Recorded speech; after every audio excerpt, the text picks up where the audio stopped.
Hi friends, please watch this video till the end and subscribe my channel for more videos. Today we study about conjunctions. What are conjunctions?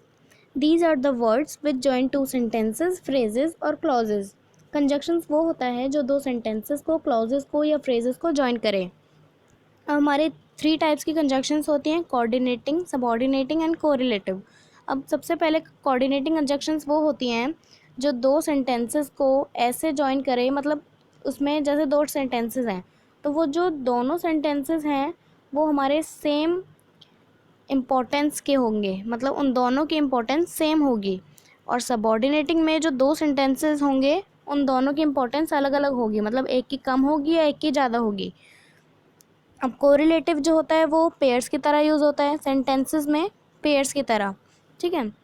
अब जो first number पे हमारी coordinating conjunctions, उसमें 7 conjunction होती हैं, for and nor, but और yet so. तो ये जो 7 कंजक्शंस हैं इनको याद रखने के लिए हमारे पास एक एक्रोनिम है फैन बॉयज़, जिसमें एफ फॉर है, A for and, N for nor, B for but, O for or, Y for yet और एस फॉर सो। तो जो इसमें हमारा फॉर है वो बिकॉज की तरह यूज़ होता है, बिकॉज आपको पता ही है हिंदी में क्योंकि। और जो एंड है वो एडिशन के लिए यूज़ होता है, एडिशन मतलब किसी चीज़ को और ऐड करने के लिए। और जो नॉर है वो नेगेटिविटी के लिए यूज़ होता है।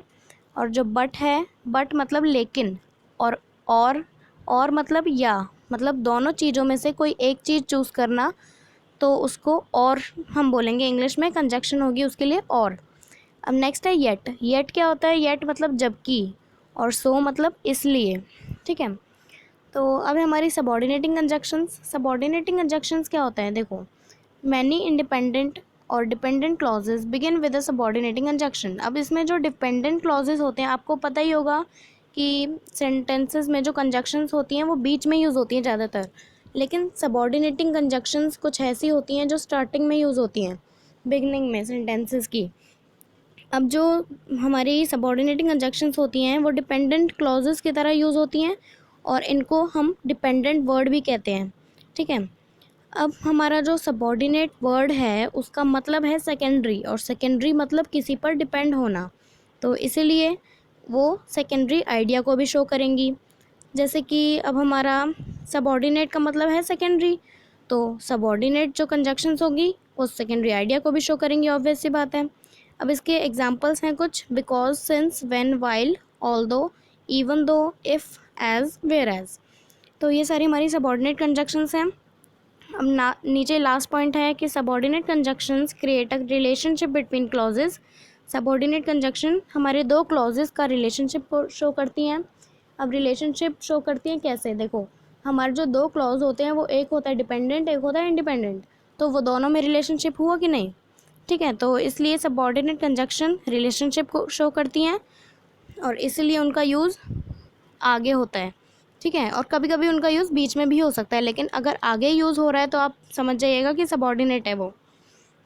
अब है कोरिलेटिव। कोरिलेटिव कंजक्शन में क्या होता है? मैंने आपको बताया था स्टार्टिंग में कि ये पेयर्स में यूज़ होती है। पेयर्स में अब जैसे फर्स्ट एग्जांपल हम देखेंगे तो वो है बोथ और एंड। बोथ एंड एक ही कंजक्शन है जो हमारे पेयर्स में यूज़ हो रही है। एग्जाम्पल में देखेंगे, the company deals in both hardware and software. जो कंपनी है वो हार्डवेयर में भी डील करती है और सॉफ्टवेयर में भी डील करती है। बोथ एंड मतलब इसमें भी और इसमें भी। अब ईदर और है। ईदर और का मतलब क्या होता है? या तो ये या तो वो। तो इसका सेंटेंस देखिए, I will eat either carrots or peas for dinner. मैं या तो कैरेट खाऊंगा या पीस खाऊंगा, ठीक है। तो इसमें चॉइस है। ऐसी नीदर नॉर है। नीदर नॉर में क्या होता है इसकी हिंदी नीदर नॉर की? ना तो ये ना तो वो। तो इसमें क्या है example? Natalie likes neither milk nor cream cake. तो इसमें अगर आपने देखा होगा कि ईदर और नीदर नॉर में डिफरेंस है पॉजिटिव और नेगेटिव का। पॉजिटिविटी है ईदर और में और नेगेटिविटी है नीदर नॉर में। अब है फोर्थ एग्जांपल हमारा वेदर और का। वेदर और में भी ईदर और की तरह सेम ही है, लेकिन थोड़ा सा डिफरेंस है। वेदर और हमारा सेंटेंस देखिए वेदर और का, do you care whether we have noodles or rice for dinner, ठीक है। तो ये थे हमारे कोरिलेटिव कंजक्शंस। यहाँ पे हमारा कंजक्शंस का टॉपिक ख़त्म होता है। मिलते हैं नेक्स्ट वीडियो में। Thanks for watching my video.